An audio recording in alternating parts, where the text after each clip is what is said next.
दुष्काळाबाबत राज्य सरकारच्या निष्क्रिय विरोधात राष्ट्रवादीने जेलभरो आंदोलनाची हाक दिली आहे, पण त्यापासून अजित पवार आणि सुनील तटकरेंना जाणून बुजून दूर ठेवले जात असल्याची चर्चा सध्या राजकीय वर्तुळात रंगली आहे। मराठवाड्याच्या आठही जिल्ह्यांमध्ये होणाऱ्या हे आंदोलन नेतृत्व सुप्रिया सुळे करणार आहेत आणि तटकरे आणि अजित पवार सोडून सगळ्या बड्या नेत्यांना मराठवाड्यातले आठही जिल्हे वाटून देण्यात आलेत।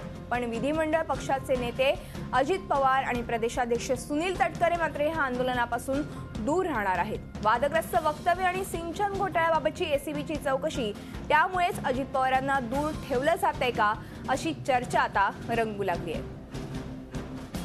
आणि एकूणच आपण ह्या संदर्भात अधिक माहिती घेऊया आमचे प्रतिनिधी रामराजे शिंदे यांच्याकडून।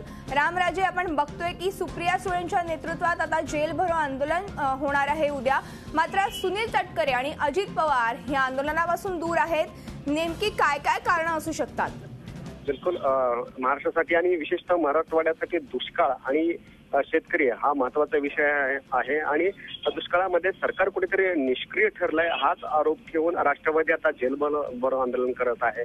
यामध्ये सुप्रिया सुळे या जालनापासून आंदोलन करणार आहेत, दिलीप वळसे पाटील समावेश असणार आहे। प्रत्येक जिल्ह्यानुसार नेत्यांवर जबाबदारी देण्यात आली आहे। उस्मानाबादची जबाबदारी जितेंद्र आव्हाड यांच्यावर दिलेली आहे, हिंगोलीची सुद्धा जबाबदारी देण्यात आलेली आहे। मात्र यामध्ये अजित पवार यांच्यावर कोणतीही जबाबदारी दिलेली नाहीये। महत्वाचे नेते आहेत, राष्ट्रवादीचे उपमुख्यमंत्री सुद्धा राहिलेले आहे, मात्र त्यांच्यावर जबाबदारी देण्यात आलेली आहे। सूत्रांची माहिती सांगण्यात आलेली आहे की शरद पवार यांनीच या संपूर्ण दुष्काळाच्या दौऱ्यापासून आणि जेलभरो आंदोलनापासून मराठवाड्यातील दौऱ्यापासून अजित पवार यांना दूर राहण्याचा सल्ला दिलेला आहे।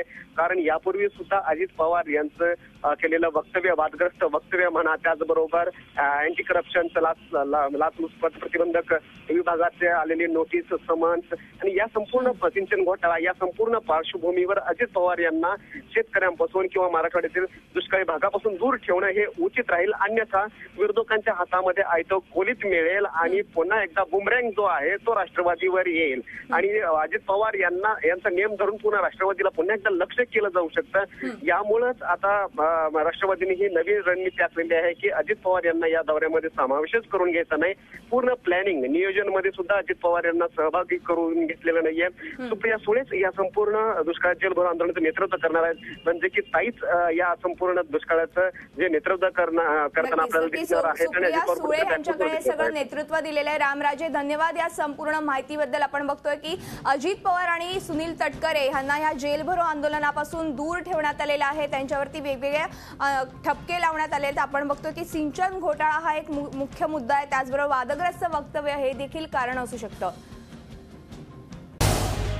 झी 24 तास रहा एक पाऊल पुढे।